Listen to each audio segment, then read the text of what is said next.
Bon, Roland Bertrand, les 77 du Grand Chelem se retrouvent, c'est devenu une tradition, je crois, non?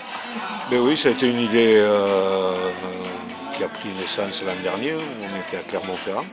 Et on a décidé d'essayer de se retrouver tous les ans pour faire un petit repas sympathique entre nous. Ouais. Et sans aucune formalité, sans aucune... Ouais. Et on assiste au match et voilà, on passe un petit week-end ensemble à se retrouver, à raconter nos vieux souvenirs. Et je suis sûr, voilà, vous avez beaucoup de choses à vous dire, alors, hein, parce que ce Grand Chelem de 77, c'est unique. Oui, oui, c'est unique, bien sûr, puisqu'on l'a fait uniquement à 15 joueurs. C'est fou. On fait sa particularité et ça ne se reverra plus jamais. Ouais. Quel souvenir vous regardez justement de cette période de ce Grand Chelem? Comment ça s'est passé entre vous?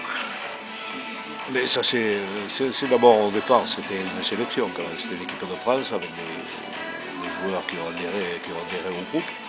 Et puis au fur et à mesure, il faut dire qu'on avait un capitaine qui pesait pas mal sur le groupe et aussi sur la composition de l'équipe, puisque là, avant de jouer le dernier match, donc à l'avant-dernier match, au repas du banquet d'après-match, il avait imposé pratiquement au président Ferras de conserver la même équipe. Et il avait dit, président, si vous ne touchez pas les cheveux d'un seul joueur, on fera la Grand Chelem. Et on l'a fait. Et ça a été fait.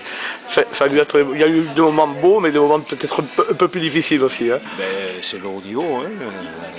C'est des matchs difficiles, mais on était quand même outillés. Oui, on avait ce qu'il fallait devant et derrière aussi. C'est vrai, on peut rappeler les noms de tous qui étaient là. Ben oui, il y avait Papa Ramborn, Paco, Cholet, Limberdon Palmier, Scrella, Bastia et Jean-Pierre Rive. Jacques Fouroux, le capitaine, avec Romeu à la demi d'ouverture, François Sangali et moi au centre, et Averrousse et Dominique Harris de l'autre côté, Jean-Michel Aguirre derrière. Quelle belle équipe. Vous avez fait vibrer toute la France à ce moment-là. Hein. Oui, mais bon, en plus de ça, on a pris beaucoup de plaisir. Et la preuve, c'est qu'aujourd'hui encore, on est devenus de très bons copains et on a envie de se retrouver comme ça tous les ans, sans formalité, sans rien. Bien qui peut, et voilà. Voilà, ils ne seront peut-être pas tous là, sûr qu'il y en manquera deux et on passera fort à eux, Robert Parambord et Jacques Fouroux.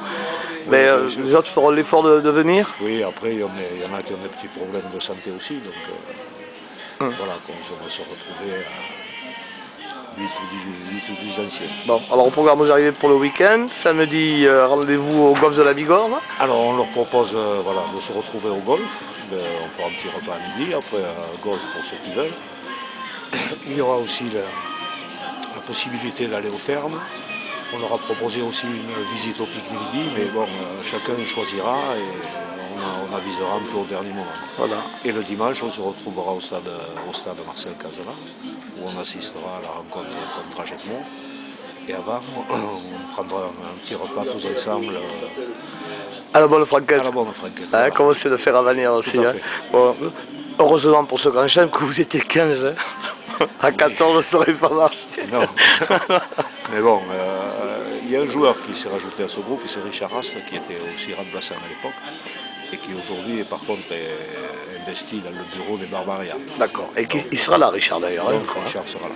Bon, bon week-end en perspective. C'est le seul joueur extérieur à être invité avec moi. Ouais, d'accord, mais c'est un bon que vous avez choisi. Merci beaucoup Roland Bertrand et bon week-end avec tous ces anciens de 77. Merci.